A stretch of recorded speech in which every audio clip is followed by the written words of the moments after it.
Attention, first grade class 3. Tyler, please come to the staff room immediately. Tyler, that's my name, just as the announcement said. I'm in my first year of middle school. The call came just as the 5th period was about to end, and I unwillingly became the center of attention. I had no idea why I was being summoned, but they said it was urgent. So I ran through the still empty hallway to the staff room. After knocking and entering the staff room, I stated my class and name and looked around. Just as the end of day chime sounded, the staff room, just after classes had ended, was sparsely populated with teachers. It seemed that the vice principal was the one who had called for me. I rarely ever spoke to him, so with a nervous tension, I approached, and the vice principal sullenly began to speak. "We just got a call from the police. Your parents have been in a traffic accident." The sudden news didn't make sense to me. I was told to hurry to the hospital and was handed a note with the hospital's name, phone number, and the emergency contact. The school had called a taxi for me, and without fully grasping the situation, I was ushered into the cab. As soon as I got in, I showed the note to the driver, and the taxi headed to the hospital. I arrived at the hospital quickly, but was unable to see my parents. I was told they had been in an accident, but there was no sign of the person who must have hit them. Of course not. It was a hit and run. As I waited alone in the empty lobby, eventually, my grandfather showed up. He was my paternal grandfather living in the neighboring town. He had been living alone since my grandmother passed away a few years ago. As the day turned to night, my maternal grandparents and uncle also arrived, but seeing this group together made me uneasy. The last time I saw them all together was at my grandmother's funeral. Ultimately, the day passed without me being able to see my parents. My grandparents were called in first. A little later, a nurse took me somewhere else. We rode the elevator, and the nurse pressed the button for the basement's lowest level. I had had the same experience when my grandmother died, though it was at a different hospital. The elevator stopped, and as I followed the nurse, I thought to myself, just as I suspected. In that room, which I wouldn't exactly call, 2 figures lay covered with clothes over their faces. But I still couldn't believe those 2 were my mom and dad. After all, I hadn't seen their faces yet. The silence was broken by a nurse who then lifted the cloth from their faces. There they were, my mom and dad. Yet, strangely, I still couldn't feel the reality of it. Just the day before yesterday, we were talking normally, and on the day of the accident, they had seen me off to school with smiles. How could this have happened?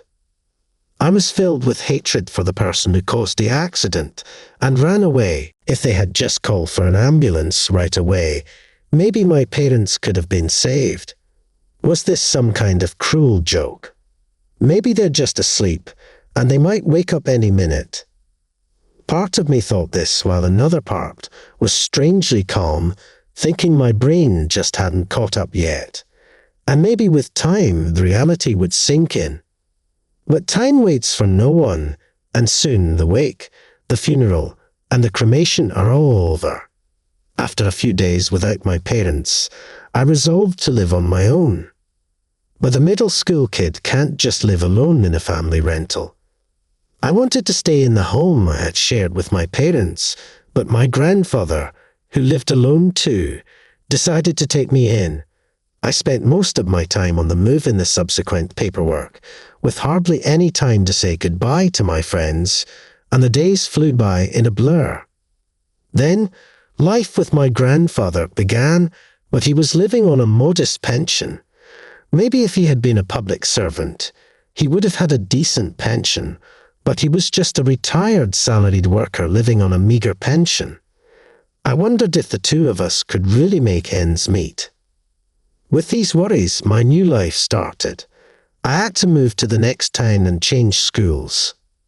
At my old school, I hadn't joined any clubs, which had been okay, but here it seemed like every student was expected to join one. Thankfully, a teacher understanding my situation allowed me to be an exception. Being the new kid, my seat was at the back of the classroom. The other students had already formed their own groups. Could I blend into this new community? Did they know about my situation? What would I say if they asked about my home? My anxiety didn't end at home. It followed me to school too. Without the courage to speak up, I sat alone until a boy from my class approached me. After introducing himself as Henry, he started badgering me with questions.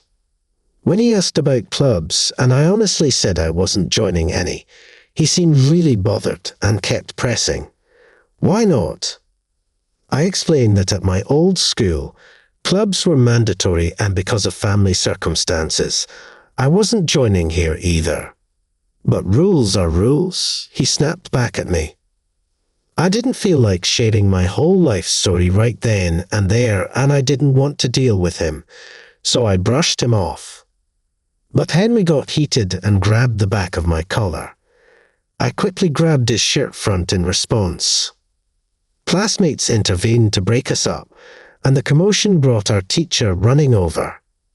But Henry still hadn't cooled off, raising his voice. "You're just living a poor life with your granddad, right?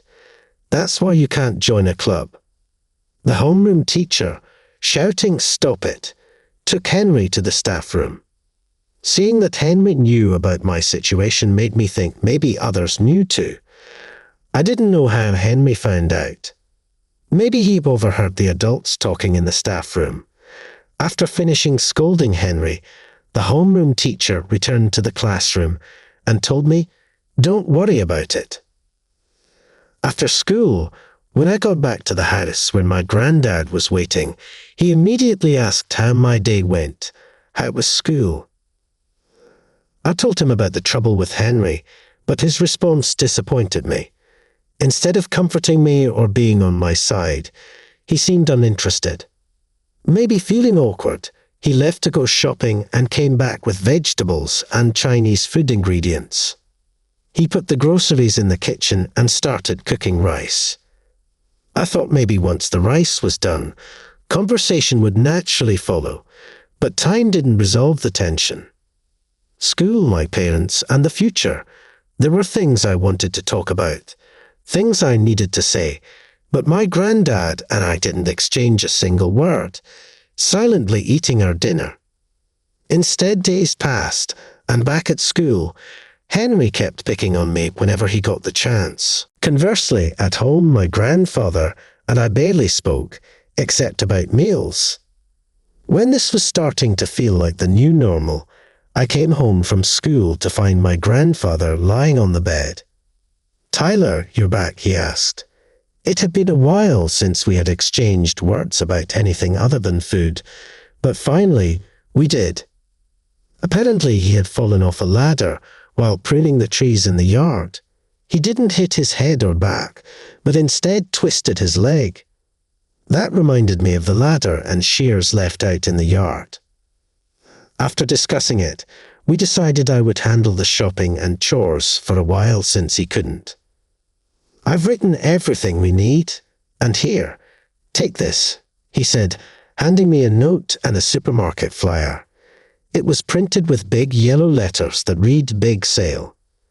It seems I had to shop there today. Taking the wallet he handed me, I biked to the designated supermarket. I had been there a few times before we moved. It wasn't particularly cheap compared to other supermarkets in the area, but their sale items were a steal. This reminded me of something my mom used to say. Inside the supermarket, I saw signs for sale items everywhere. As I was looking for the items on the list, I unfortunately ran into the last person I wanted to see, Henry. Seeing him at school was stressful enough, let alone bumping into him after school too. Just as I was about to hide, Henry spotted me. "Hey, if it isn't the poor kid, I guess you can only shop on sale days because you're so broke," he sneered. If that's your logic, Then everyone shopping here today is broke, including you, I retorted.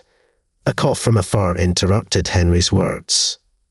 Realizing his comments had made enemies of most of the customers, he tried to switch the subject. But even the change in topic was just more insults aimed at me. To make matters worse, he brought up my deceased parents, saying, "Even if your parents were alive, you'd still be broke." His words made me lunge at him in anger. Henry fought back, but store employees quickly intervened. I could see other shoppers pointing at us, so someone must have called them over.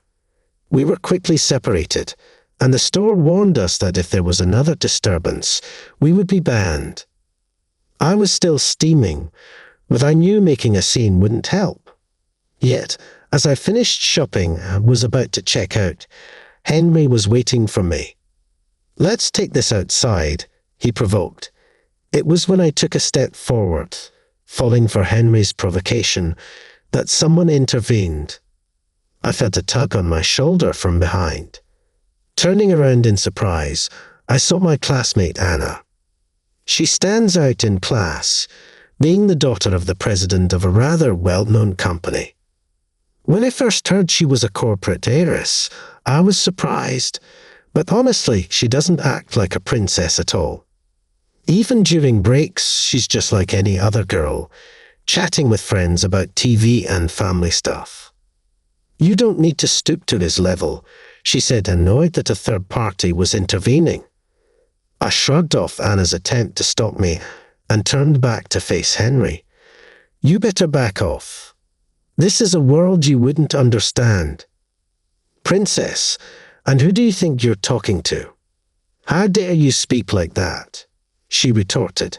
From Anna's tone, it seemed like Henry couldn't talk back to her, maybe owing her a favor or something. But apparently, that wasn't the case. "It's none of my business," Henry snapped and lunged at Anna. I rushed to intervene, but Anna's knee found its way between Henry's legs with a blow that no man could shrug off. Henry doubled over in pain. I looked at her, still in shock, and she just smiled back and said, "No problem." Henry is certainly annoying, but causing trouble here isn't what your parents would want. "You have to carry on their will, Tyler," she said, confused by her words. I just stood there until she suggested we talk over coffee. "Order whatever you like. It's on me." I was annoyed at being dragged into a cafe with no money, but since she was paying, I ordered a hot tea. As our orders were placed on the table, we both let out a sigh of relief. Then Anna started to speak about what happened earlier. She began, and with a somber face she revealed something unbelievable to me. It turns out that the accident that led to my parents' death was caused by Henry's uncle. Since it's his uncle on his mother's side, they don't share the same last name. That's why maybe the teachers knew, but none of the students did. Still, it felt strange that Anna knew all this. "So, how do you know all this?" I asked. "Henry's uncle used to work at our company," she disclosed. That's when it clicked why she had earlier reprimanded Henry so confidently and went on to give more details. Apparently, Henry's uncle was a troublesome person, and even Henry's family was burdened by him. He was a gambling addict, often showing up at Henry's house unexpectedly to ask for money or calling persistently. And amidst all this, he caused the accident. Moreover, it seemed that the car Henry's uncle was driving at the time of the accident was a company car. He cleverly erased any dent and blood stain as if nothing had happened and kept quiet about it to the company. After the incident, maybe in an effort to make up for the fine, his nuisance behavior intensified. Anna observed. Observing Henry's actions, I can't help but think there's a streak of scum in the family DNA. Not that Henry himself is to blame, so it's hard to hold it against him, she added. That's why, honestly, I owed you an apology too, Tyler. I'm sorry, she said. You don't have to apologize, Anna. Your dad and his company are victims too, right? I replied. As we talked, I realized a lot of time had passed since I left for shopping. Even if I went back now, dinner would be very late. I was going to buy some takeout as a wasteful option when Anna offered to buy dinner for both of us. It seemed like an apology for holding me up. When I got home, my grandfather seemed worried and asked if something happened. He wanted to know everything, including the takeout I was carrying.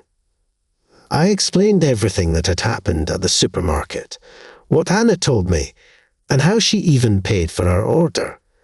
So you're in the same class as Anna, my grandfather remarked. He didn't seem surprised by the story I relayed. From Anna, the only thing that seemed to catch his attention was that Anna and I were classmates. He mentioned that Anna's grandfather was his childhood friend. The company now run by her father was originally started by her grandfather. There was one thing my grandfather didn't know, that Henry was related to the offender, but he had heard everything else from the police and had even gone to settle matters with Anna's grandfather himself. To my grandfather, it was the accident that took the lives of his son and daughter-in-law. To Anna's grandfather, it was an accident that smeared mud on the company's face and took away a friend's family. The company was already set to provide full support for the upcoming lawsuit, including financial and manpower resources, my grandfather explained. While I was at school, my grandfather had been doing all he could for my parents and me, unaware that my grandfather had been taking such actions. I had fairly felt disappointed reflecting on the argument we had the other day. I apologized to my grandfather, but he dismissed it, telling me not to worry about adult matters and to focus on my studies. However, I wanted to help too, so I decided it was time to express my honest feelings. I can't move forward emotionally or physically until the lawsuit is settled, and there's still so much uncertainty in our lives with school and everything. I confessed. I'm sorry. If we had even a fraction of Anna's family income, you wouldn't have to feel any financial insecurity about the future. I added. My grandfather apologized for not being able to provide a better life for me. Having money wouldn't bring Mom and Dad back to life, nor would it have saved them. Besides, living with Grandpa is pretty fun too, you know. I reassured him. At my words, my grandfather looked up briefly before looking down again. After hearing from Anna and learning about the covert actions my grandfather had taken, I felt a bit comforted. I realized that my parents had been treasured, and even though they were gone, they had not been forgotten by everyone. As I finished talking, my grandfather didn't lift his face and headed to the washroom on his injured leg. He said he was sleepy because he had waited up for me and wanted to wash his face to wake up. But hidden in the sound of running water, I occasionally heard the sound of sobbing. When I noticed this, I inadvertently started crying. True to what my grandfather had told me, trials are slow. The trial for the accident that occurred in my first year of school didn't start until the end of my third year. Thanks to Anna's cooperation, we were able to secure a sizable compensation in the civil case as well as the criminal one. In the strained conversations with my grandfather that had increased after I graduated from middle school and was in my second year of high school, I was contemplating my future path. Considering my grandfather's care, a job nearby seemed sensible. However, I thought he would be upset if I told him so I kept quiet. But my homeroom teacher must have informed my grandfather without my knowledge. Now that the trial is over, you should be able to move on. Are you moving forward now? He asked. This clearly meant he wanted me to pursue further education. There were no financial issues regarding going to college because my grandfather had saved the compensation money. He started doing the household chores again so I could focus on my studies. This meant I couldn't say I wanted to find a job close to home to help my grandfather. The tree that had caused his injury had been completely cut down to eliminate any danger. This same thoroughness had probably helped during the trial preparations. With such careful planning, as if to say I could manage on my own, I decided to go to college as my grandfather wished. I got into university and started living by myself. I often went back to visit my grandfather, but there was a topic he seemed more interested in than my well-being. It was whether I had gotten a girlfriend or not. "I'll bring her over when I have one," I said. "So, you don't have one now?" he'd retort. We kept up our friendly banter despite living apart. But in my second year of university, my grandfather fell, and during the spring break of my third year, he passed away. As if choosing a time when it wouldn't affect my classes, my grandfather passed away quite suddenly. With help from relatives on my mother's side, he was laid to rest in the same grave as my parents. I was saddened, but this time I wouldn't escape from reality. I resolved to fully acknowledge my grandfather's death and live my life straightforwardly. While visiting the grave on the monthly anniversary of his death, I ran into Anna by chance. "It's been a while," she said, startled by our sudden greeting. I agreed to catch up as she suggested. Just like that time before, we ended up at the same cafe we had visited together. Since I hadn't really talked to her since middle school graduation, this could be the first time since then. We caught up on old memories, shared updates about college life, and generally had a lively conversation. Then Anna surprised me with an unexpected suggestion. "Hey, you should come visit my place sometime," she said. Anna and her grandfather had come to my grandfather's funeral, but it had been too hectic to talk much then. I told her I would visit if I had the chance. And then she surprised me further by offering, "Why don't you come intern at our company?" Our company was indeed a major firm, and as a place for an internship, it was impeccable. I accepted her invitation, and we exchanged contact information.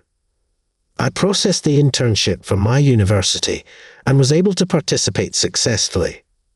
During the internship, I was actually called in by Anna's grandfather, the chairman, which was a bit nerve-wracking, but I managed to have a little conversation with him. He shared stories of his childhood with my grandfather, and then he asked me to tell him about what my grandfather was like when we lived together and about his last days. While we both got a little teary-eyed, I shared all about my grandfather, and we reminisced about him. "Next time, let's have a meal together with Anna too," the chairman said. And with that, I left his office. Since then, I've become a senior in university and received an early job offer. It was from Anna's grandfather's company. Anna herself had decided to work at a different company, saying she didn't want to rely on her family's influence. The truth was she had other things she wanted to do. I was at the cemetery to give an update at the grave. Standing in front of the grave, I feel like my father, mother, and grandfather are all there to greet me. Dad, Mom, Grandpa. I leaned on Anna until the end, but I'm about to become a working adult soon. Thank you for raising me this far.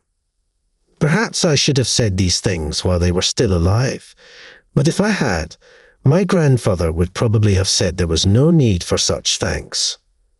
That's just the kind of person he was. This is the story of my 8 years since losing my parents and living with my grandfather.